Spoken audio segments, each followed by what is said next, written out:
Mwiriwe mwaramutse nizere ko mumeze neza nkuko mubimenyereye ni kuri DG TV show. Karibu nanone twageze mu gikoni noneho mwarabonye ibintu byose nyine turagenda tuvangavanga. Nta mpamvu yo kuguma ku kintu kimwe, turazi neza hari ubakeneye ibiganiro, hari abakeneye ibyo kurya, hari abakeneye ibyo mu misatsi, hari abakeneye ibyo ku ruhu, hari abakeneye amavuta, byose rero twiyemeje kujya tubavangira. Ubwo rero uyu munsi wa none nshaka kukwereka ibiryo ushobora gutegura muri cya gihe ufite abashyitsi, ibiryo byihuse. Ariko mbere na mbere wakagira Imana yawe uhingutse ahantu duhe subscribe. Niba ubikoze Imana iguhe umugisha, nawe wabikoze habwa umugisha n'uhoraho uzagere ku bawe bose. Ubwo rero tukiraha ngiye kubereka uburyo wategura ifunguro mu buryo bworoshye kandi byiza. Ibi biryo nubiteka yaba iwawe yaba abana ndetse n'umutware, ndibaza sinzi ukuntu bazagushimira, koko ni ibiryo biryoshye cyane, ni ibiryo utakifuza kujya kurya mu kabari hirya no hino. Ugiye ubyikorera iwawe umugabo ntiyazongera gukenera za brushette zo mu kabari, za nyama zo mu kabari cyangwa mu bukwe. Ibi rero ni ibiryo bya mbere. Muri kubibona rero ibiryo byacu bituri imbere, mwarebye ubwo inyama tugiye kwifashisha ni inyama z'ihene. Murabona twaguze ku mifungo, koko ihene muri no minsi zarabuze, twe tuzi ko tuzateguza ihene twigure tukikatiraho imihori dushaka, ariko inyama z'ihene ziri kugenda zibura cyane iyo ari mu zuba nk'uko mumenyereye abantu mutuye mu bihugu hirya no hino usanga zarabuze cyane. Ubwo rero mu bintu tugiye kwifashisha naguze udusahane 4 tw'inyama, kamwe kari mu madolari 9, 10, tuba tugiye dutandukanye kuko badupima ku mifungo. Ubwo rero haba harimo inyama nyinshi, ntabwo ari nyinshi cyane ariko ziba zirimo dukurikije nanone uko wajya kugura hirya no hino. Ubwo rero turifashisha inyama z'ihene, banze mbabwire ibyo twifashisha ubundi twikomereze murajya mugenda. Ntabwo ibintu byose twajya tubivugamo kugira tuzasoze. Tugiye kwifashisha inyama z'ihene. Ibirungo byacu ni ibingibi, ni ibirungo bisa nkaho ari bya natural gusa, nta bindi birungo biri bujyemo birenze. Ni ibirungo bya natural, ni ibiryo biba biryoshye cyane. Ni tomati zigeze muri 5 na pavuro 1, ibitunguru 3 cy'umweru na 2 bitukura, na tungurusumu ariyo garlic n'akamagi n'agasimambiri, na tomato paste na dasha na chili powder, paprika niko yitwa ariko yanditseho chili powder, ariko ntago aba ari urusenda nubwo bavango no urusenda. Ubwo rero muri kubibona ibirungo byacu kubera bikoze n'umunyu tutawibagiye. Murabona n'ibirayi rero, wakibaza ngo ibirayi bitetse twabitogosheje, twabonye kubazana ibiryo byose imbere tutabigize biba bigoye gutangirana ni buri kimwe cyose. Izi nyama zacu rero tugiye kuzitegura gute? Kuno wazitegura byihuse, urazifata ukazoza neza, warangiza ukazitogosa kuziko, ukazigaragura cyane handi zimaze gushya. Noneho muraza kureba uko turi bugende tuzitegura kugeza kuri finale. Ubwo twagiye.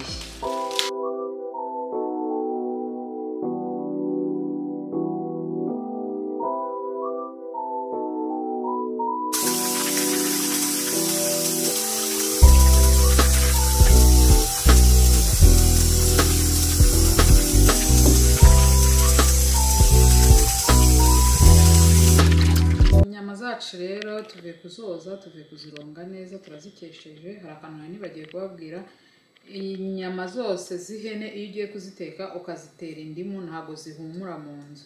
Niyo mpamvu mfashe indimu rero myanyagizaho hejuru, ariko ngiye no kuyitekamo n'ubundi kugira ngo zo kuza kugira impumuro mbi mu nzu. Iyo uzikoze gutya rero bigufasha kugira ngo zibe zimeze neza, nta gahumuro ntacyo. Ubwo rero twazifashe za nyama zacu duhita tuzishyira ku ziko, ubundi turagaruka gutegura ibirungo. Abonye ko twogeje za nyama twazishyize ku ziko.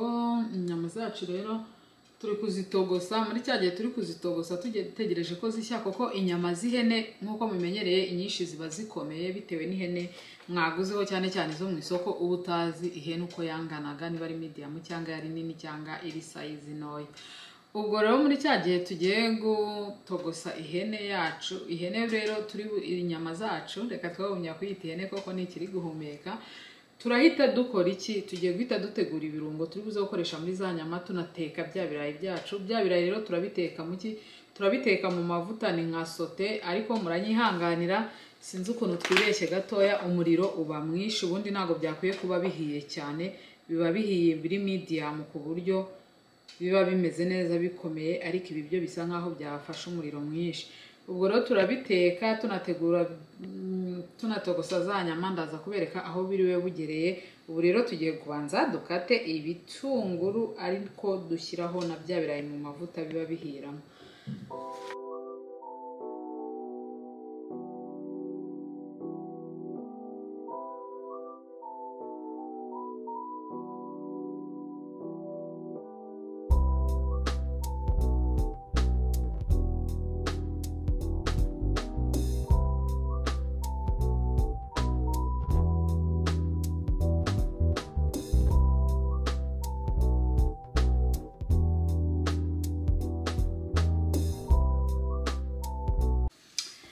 Nkuko mwabibonye rero twari dutogosheje inyama zacu, twabanje turazigaragura dushyiramo utuzi duke kugira ngo inyama zize gushya bihure.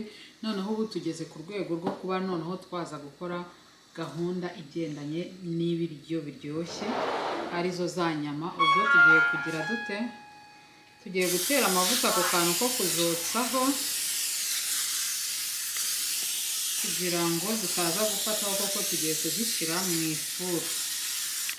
Murabona rero amavuta turi guteraho ni bata iyo twakoresheje.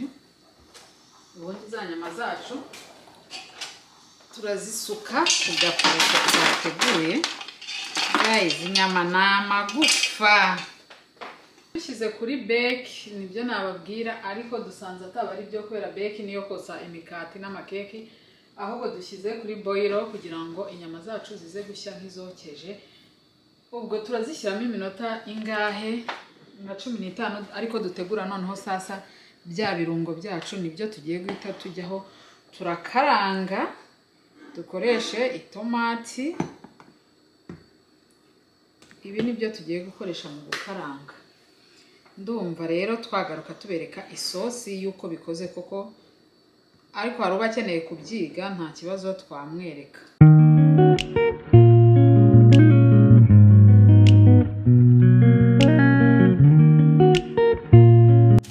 Guys, murabona rero ko ibitunguru byacu bimeze. Tugiye gushyiramo tomato paste. Ngiye tomato paste nishyiramo mbere kugira ngo agahumuro kayo kaje ko kumvikana cyane. Ubwo rero iyo ushyiramo tomato paste urayigaragura handi maze gusa ntigira ntishyira hose, warangiza maze kwenda gushya ukaza gushyiramo inyanya. Ntabwo wahita ushyiramo inyanya kakamwanya, hakaba hakurikijeho itomati muri ya tomato paste ariyo sauce tomate.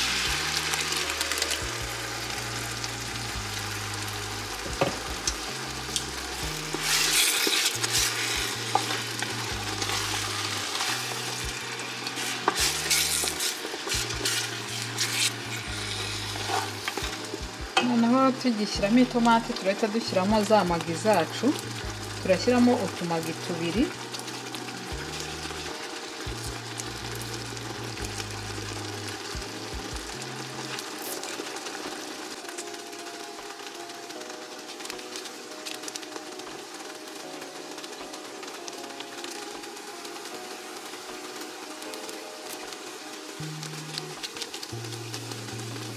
Turashyiramo na kasha.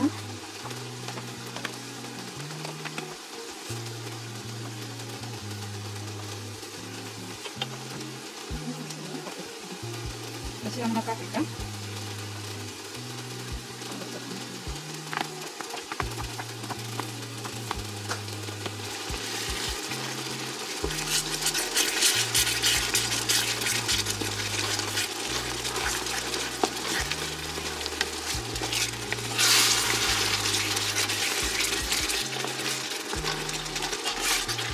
Ubugari warisha guys, urabona ko ari umusosi umeze neza.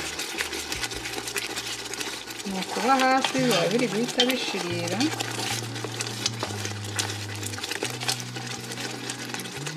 dasha iyo uyishyize mu isosi usanga ako gasosi gafashe kameze neza. Cya gihe udafite ubunyobwa uri gukora agasosi ushaka kurya ubugari, nakugira inama yo kujya wifashisha dasha, ni nziza cyane. Ugashyiramo akunyu gake, ahubwo n'uyu ni mwinshi, gake cyane kubera ko za nyama ziba zirimo umunyu. N'ibi birungo rero kubera bya birungo tuba twagiye dushyiramo, magi murabizi ko ikozwe n'umunyu, byadusabye rero gushyiramo akunyu gakeya kugira ngo ibirungo byacu bize kumera neza.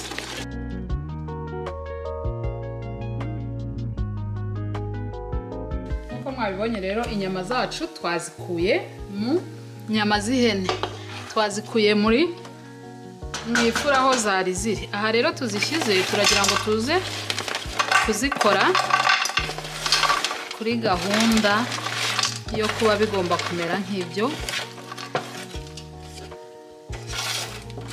twifuza.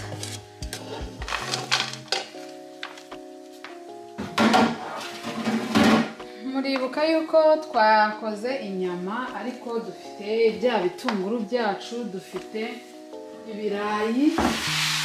Ubwo muribaza ahantu tugeze, ni ahantu haryoshye cyane. Ba maso rero ukomeze utugurize amaso, kuko aho bigeze noneho niho biba bikenewe cyane. Bya bitunguru rero twabifashe byose tubishyira muri za nyama, murimo murabona uko bimeze. Turangije dufatana bya birayi tubishyira muri za nyama. Twanze gushyira hejuru ngo tudashya kuko murabizi ko biba bishyushye. Turangije dufata icyo bise bya birungo twatetse nyuma tubivangamo.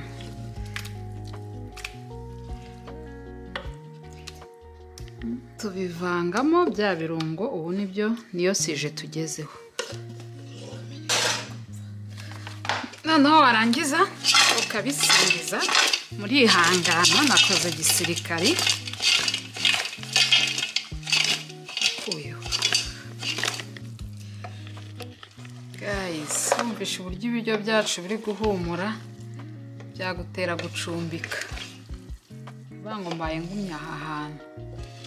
Ibi biryo biba biryoshye rero nkuko nabibabwiye. Ni bya biryo ushaka gutegura ufite abashyitsi cyangwa mu rugo muri bakeya, koko byagusaba guteka byinshi. Mwabibonye rero uko twabigenje, harimo ibirayi, harimo inyama, imboga n'ibitunguru. Ubwo ngubwo karibu ku meza. Guys, nshimiwe twabanye kuva nangiye kurinda dusoje, kurinda tugeze ku meza. Ibiryo byacu rero muri kubibona ukuntu bimeze, za nyama na bya birayi naberetse bikiri bibisi, muri babibona bihiye. Ni indyo iryoshye, ni indyo yo muri weekend, ni indyo yo kwakiza abashyitsi. Ni bya biryo ushobora gutekera umutwaro wawe kugira ngo mujye mu kabari akubwiye ngo tujye mugashaka kuvuga ati ukumbuye iki, avuga ngo akumbuye brushette cyangwa inyama zo mu kabari, ukamukorera bino biryo. Mwabonye uko twabiteguye rero, ni ibiryo byoroshye mu buryo bwo gutegura kuri buri muntu wese. Inyama, ikirayi, ari ikirayi n'inyama ntubasha kubitandukana, byose biba ari bimwe. Ndi kwanga kuvuga mbareba kugira ngo mutareba mu kanwa mukavuga navugana njya mu kanwa nkuko babivuga mu Kirundi. No kubirya ariko ufite n'icyo kunywa wiyegereje ku ruhande. Ntabwo ari bya biryo uzarya gutya gusa.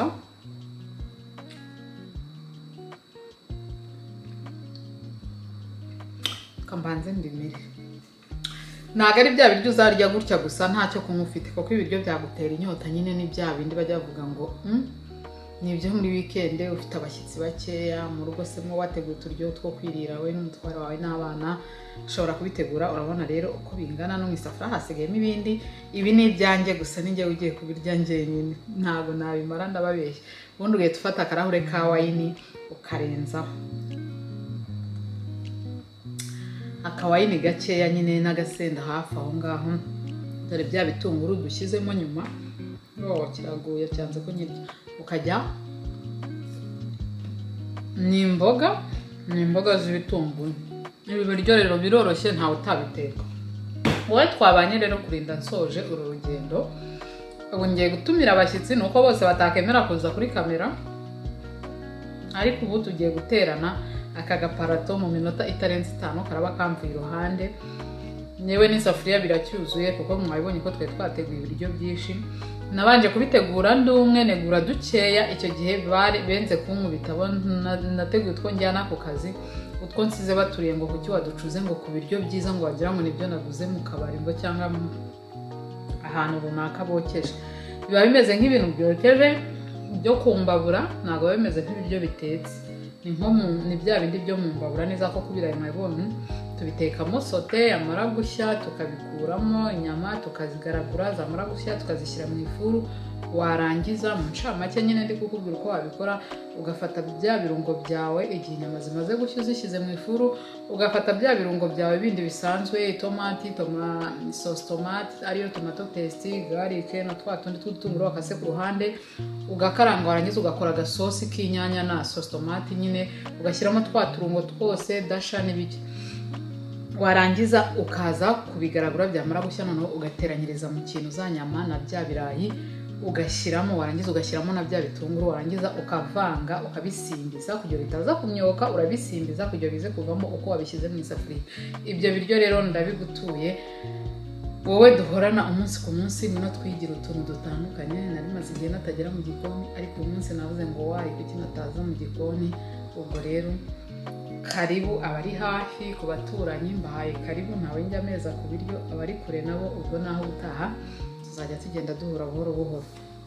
Wowe wabanye natwe rero turagushimiye cyane, Imana ikomeze iguhe umugisha, kandi tukirenga muri iyo nzira turakwinginze ngo kora subscribe niba utarayikora, n'uwayikoze kandi Imana ibamere umugisha mwese hamwe, na share ku bantu banyu, ku bankunda nanjye ndabakunda, n'abatankunda ndetse ndabakunda. Bye, I love you.